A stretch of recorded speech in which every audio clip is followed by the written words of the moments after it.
On retrouve tout de suite Baptiste, il est avec nous depuis l'espace des Champs-Élysées où est organisé aujourd'hui un véritable événement autour des métiers du bâtiment. C'est ça, c'est du bâtiment. Et des travaux publics aussi, puisque là vous allez voir des engins. Baptiste, on est avec toi, tu vas tout nous expliquer et tu es sur un il est sur un jeu vidéo en fait. Il est en train de faire un jeu vidéo. Ça va aller.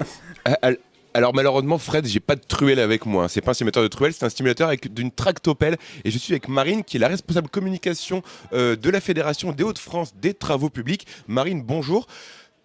En 2023, on peut se former avec des outils modernes, c'est bien ça hein? Oui, c'est bien ça. Alors, on passe sur les simulateurs dans un premier temps pour apprendre à gérer les manettes, voir un petit peu, recréer un petit peu l'ambiance d'un vrai engin et pouvoir s'en servir en toute sécurité. L'objectif avec ces simulateurs, c'est vraiment de se mettre en totale immersion. On a même le casque, hein, je ne l'ai pas sur les oreilles, mais on a même le casque pour vraiment être dans une bulle et s'imprégner de ces engins. C'est ça, c'est vraiment permettre aux personnes de pouvoir tester la conduite d'engin de manière sécurisée, en totale immersion comme vous le dites avec le casque. Et puis ça permet nous de promouvoir les métiers des travaux publics en l'occurrence. Alors là on est sur un simulateur de tractopelle, mais quel engin on peut avoir en général sur ces simulateurs ? Alors on a par exemple le tombereau, donc c'est un gros camion benne qui reste sur le chantier qui transporte les matériaux. On va voir la niveleuse qui est un outil un petit peu plus complexe, le bulldozer, etc. Vraiment un panel d'engins qui est quand même assez intéressant. Au sein de votre fédération, vous n'avez pas de formation, en fait vous faites un petit peu la passerelle entre on va dire, la formation initiale et la formation qui va décerner un diplôme, comme le CACES. C'est ça. Alors nous, en tant que fédération, on a un peu le syndicat des entreprises des travaux publics et on a aussi pour mission de promouvoir les métiers et les travaux publics dans la globalité. Et en l'occurrence, effectivement, on permet aussi aux personnes qui viennent essayer de pouvoir avoir accès aux formations derrière selon l'endroit, le territoire sur lequel on intervient. Et grâce à ces outils relativement modernes, hein, on va pas se mentir, est-ce que vous arrivez à attirer davantage de population, une population jeune qui a envie de se lancer là-dedans ? Alors automatiquement, c'est vrai que les simulateurs, ça attire quand même assez les jeunes et aussi les moins jeunes. Hein. Donc oui, c'est vrai que ça permet de donner un intérêt, de susciter un intérêt en tout cas pour nos métiers. Après, on espère que l'intérêt fleurit au fur et à mesure des années quand c'est des plus jeunes. Pour que derrière, ils puissent choisir une formation qui est en rapport avec les travaux publics. Donc vous êtes en relation avec celles et ceux qui cherchent une formation, mais également avec les entreprises qui peuvent embaucher par la suite, c'est bien cela hein? C'est ça. On est au contact des personnes qui sont en recherche d'emploi, etc., ou des formations. Et puis, effectivement, on a aussi les entreprises qui nous contactent en nous disant voilà, je recherche tel type de personnes au niveau des professions. Et puis, nous, on gère ça aussi. On a un cliché, ce genre de métier, c'est un métier qui est plutôt masculin, mais alors qu'en fait, pas du tout. Les femmes sont également intéressées par ce secteur d'activité. C'est ça. Alors, on a de plus en plus de femmes qui rejoignent nos métiers. Tout doucement, mais sûrement. Et justement, est-ce que vous arrivez à le quantifier en chiffres? Est-ce qu'on voit une évolution des femmes qui s'intéressent à ces métiers? Une évolution, on la voit, mais je n'ai pas de chiffres vraiment à vous donner à ce sujet. Donc aujourd'hui, votre objectif en étant à Saint-Quentin, c'est quoi? C'est sensibiliser les gens à ces métiers et peut-être transformer l'essai si on parle en manière sportive. C'est ça, c'est promouvoir nos métiers, que ce soit conducteur d'engin ou tous les autres métiers des travaux publics, et puis effectivement rediriger vers des formations derrière. Bon moi je vais laisser ma place parce qu'il y a beaucoup de jeunes qui font la queue. Je vais essayer d'aller ramasser un petit peu de terre tant qu'on y est. Je vais je vais poser un peu le micro parce que c'est compliqué de faire les deux en même temps. Attention, regarde bien. Elle est douée. Hein. Vas-y Baptiste, prends un godet. Et voilà. Bon j'en ai pas pris beaucoup parce que j'ai pas envie de me charger non plus inutilement. Hop. Je me suis loupé, c'est l'autre côté. Bon voilà. Allez, la reconversion, c'est pour bientôt. Dans ce domaine-là. Ouais, tu as raison. Je maîtrise. Tu vas rester dans le sport. Tout à fait, tu as raison. Allez, on te retrouve tout à l'heure. Ce fut très, très intéressant. Alors, venez nombreux découvrir ces métiers parce que ça embauche. Il est toujours avec nous du côté du parc des Champs-Élysées pour nous faire découvrir les métiers du bâtiment. Alors, quel métier allons-nous découvrir avec toi, Baptiste? Alors, j'ai quitté mon tractopelle et Fred, tu fais pas si bien dire, je vais un petit peu jouer à Bob le bricoleur. J'ai mis le gilet parce que dans quelques instants, on va aller sur un chantier, entre guillemets, avec Angélique qui est responsable Proche Info Formation. Bonjour Angélique. Ce camion, c'est un concept. C'est quoi comme concept justement ? Eh ben, c'est un super concept qui permet aux visiteurs de pouvoir s'essayer à différents métiers du second œuvre. Qu'est-ce qu'on retrouve dans ce camion ? Alors, vous allez pouvoir le voir par vous-même. On va pouvoir s'essayer au métier de la plomberie, de l'électricité, de la pose de faïence, de la peinture, de la menuiserie, de la plaquisterie et aussi de la possibilité de travailler le métier d'enduiseur en fait. Donc les objectifs de ce camion, ils sont nombreux forcément, et quels sont-ils justement ? Alors les objectifs, c'est de permettre aux participants de pouvoir s'essayer directement, de choisir le métier qu'ils souhaitent découvrir et de mettre les mains dans la matière pour coller la faïence ou la peinture pour avec différents exercices, la préparation du support, le marouflage, détourer, etc. Et là, on a la plomberie, donc Bangoura, qui est en pleine action pour effectivement reproduire une canalisation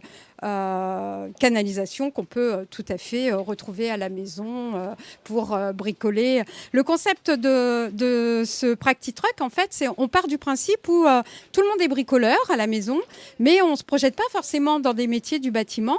Donc d'où l'idée d'inviter les visiteurs à venir se tester et voir si éventuellement il n'y aurait pas un potentiel talent ou susciter une vocation qui pourrait naître au travers de ces différentes mises en situation.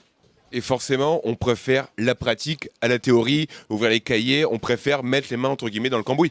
Clairement, c'est vrai que ces dernières années, on propose de plus en plus des ateliers qui invitent les visiteurs à pratiquer, à être dans le faire, à être dans la mise en situation, parce que c'est bien plus intéressant et c'est en faisant qu'effectivement on se rend compte si oui ou non ça nous plaît ou pas. Les jeunes qu'on a ici, là qu'on voit sur les images de Stéphane qui m'accompagne cet après-midi, c'est qui ces jeunes ? En fait, ce sont des jeunes et moins jeunes. On a eu tout public. C'est vrai qu'on a une vingtaine de personnes qui sont passées là sur les ateliers. Sont des personnes qui ont été positionnées par des prescripteurs, puisque en amont de la journée du village des métiers du bâtiment, j'ai fait tout un travail d'information auprès du réseau en proposant effectivement 2 ateliers de découverte métier. Et donc, c'est l'ensemble des partenaires qui ont positionné différentes personnes qui se sont spontanément présentées à eux en souhaitant découvrir ces différents métiers. Alors moi, je suis dans le sport. Comment on fait pour transformer l'essai avec les jeunes qui viennent s'essayer, qui se disent « Moi, ça me plaît bien, j'ai envie de continuer. Comment on transforme l'essai ?» Eh bien, ça, c'est tout à fait mon job au quotidien, puisque dans le cadre du Proche Info Formation, l'intérêt, c'est de mettre en relation immédiatement avec l'offre de formation du territoire. Donc là, on suscite l'appétence et derrière, on enclenche sur des formations du type technique de base des métiers du second œuvre où il y a une continuité dans la découverte, mais on va un petit peu plus loin dans les différents métiers. Et si la personne, à la fin de la technique de base, a fait son choix, elle peut tout à fait enclencher sur un parcours qualifiant. Et vous les suivez, on va dire, de A à Z, du début à la fin, en tout cas le plus possible. Alors le plus possible, effectivement, on reste en contact avec les différents partenaires pour sécuriser au maximum le parcours. Et c'est tout l'intérêt des ateliers Bâtis ton projet. Bon, forcément, c'est une satisfaction de voir des jeunes aujourd'hui qui sont là, qui s'essayent à des métiers manuels. On a même une jeune fille qu'on a vue. Ce n'est pas des métiers réservés exclusivement à la jante masculine. Exactement. C'est vrai qu'on a la chance là cet après-midi d'avoir Sarah. Ce matin, nous avions aussi une autre dame. C'est des métiers qui sont ouverts effectivement à tout le monde. Et de plus en plus, c'est vrai qu'on se réjouit de voir des femmes qui participent et qui spontanément souhaitent être présentes avec nous. Merci beaucoup Angélique d'avoir répondu à mes questions. Voilà, c'est un métier qui n'est pas réservé exclusivement à la jante masculine. Angélique vient de le dire à l'instant. Je vais enlever mon gilet, mais avec Stéphane, on va continuer à se balader sur ces journées. Il y a du soleil et on voit que les gens sont au rendez-vous. Les gens sont intéressés par ces métiers des travaux publics, des métiers du bâtiment de manière plus générale, messieurs. Eh ben, merci beaucoup. Merci. Et ce camion, c'est une excellente idée parce que ça permet vraiment de découvrir le métier, de pouvoir échanger avec les gens. Et puis, entre nous, le rouge-orange te va très bien.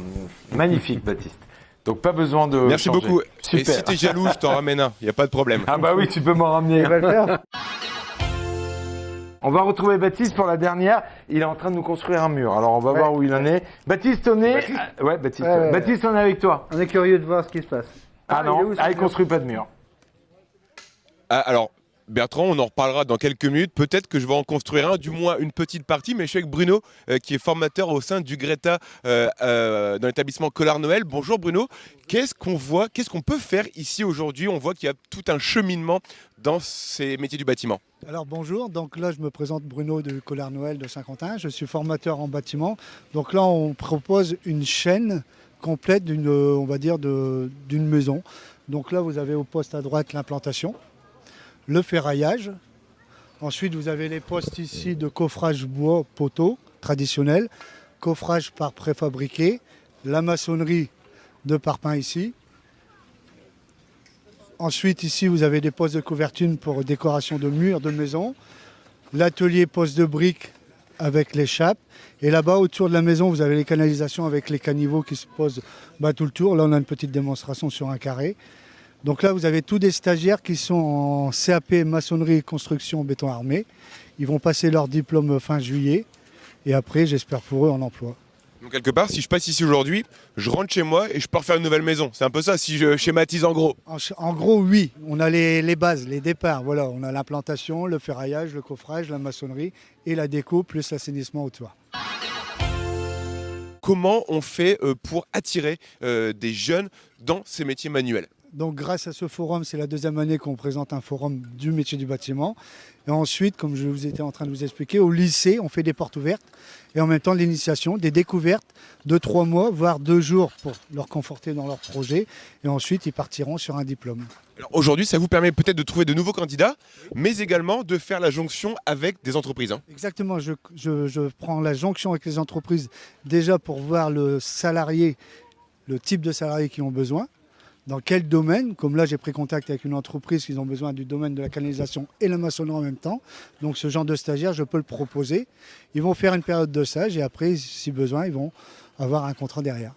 On rappelle quand même que dans ces métiers, il y a énormément de demandes. Il y a du boulot. Si vraiment on cherche du travail, il n'y a qu'à pousser la porte et faire ses preuves. Exactement, il y a énormément de demandes et énormément de formations diplômants pour acquérir un nouveau métier de tout âge. On reçoit de 18 à 62. De tout âge. Et justement, bon là, on voit qu'il y a énormément d'hommes présents. Oui. On rappelle quand même, moi j'en ai parlé longuement cet après-midi, c'est aussi un métier qui est ouvert aux femmes. Le métier est ouvert aux femmes. Malheureusement, aujourd'hui, la seule femme que j'ai, elle est en entreprise, elle est en stage, mais elle participe aussi au métier du gros œuvre. J'ai eu l'opportunité de former des femmes. Et aujourd'hui, j'en ai une qui est chef d'équipe en entreprise. Bon, on va devoir conclure déjà cette intervention, mais on va aller, je vais m'essayer quand même, je vais mettre les mains un peu dans le cambouis. Alors vous allez m'expliquer, qu'est-ce que je vais faire? Donc là, merci Valentin. Donc là, vous allez poser un parpaing. Allez-y, je vous tiens le micro. Pardon. Donc là, vous allez poser un parpaing. Il va vous démontrer comment on le pose. Vous pouvez le poser. Il n'y a pas de souci. On va échanger. Allez, je prends le micro. Allez-y. Alors, qu'est-ce que je dois faire? Donc là, vous devez étaler le mortier dans le milieu, sur la pointe. Laissez un petit creux pour pouvoir poser le parpaing. Voilà. Ensuite, il faut prendre le parpaing qui est là, debout. Ah, il fait 20 kg. Hein.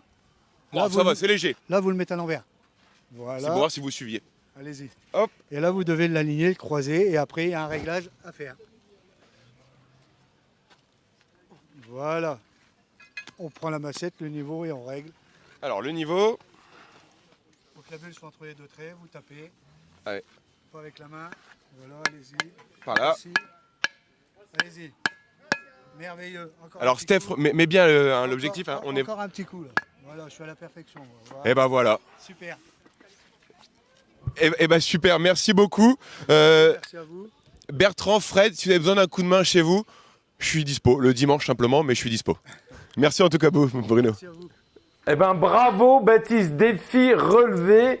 Et on rappelle que l'on a jusqu'à 18h pour aller se tester à ces différents métiers. Merci à toi, merci à Stéphane. Et puis bravo pour cette belle après-midi qu'on a échangé. Bravo, hein, franchement, moi j'en ai un à monter chez moi, je t'invite quand tu veux. Le barbecue sera offert. Bon, ça marche, promis, je viens alors. Merci Bertrand, merci Fred. Merci.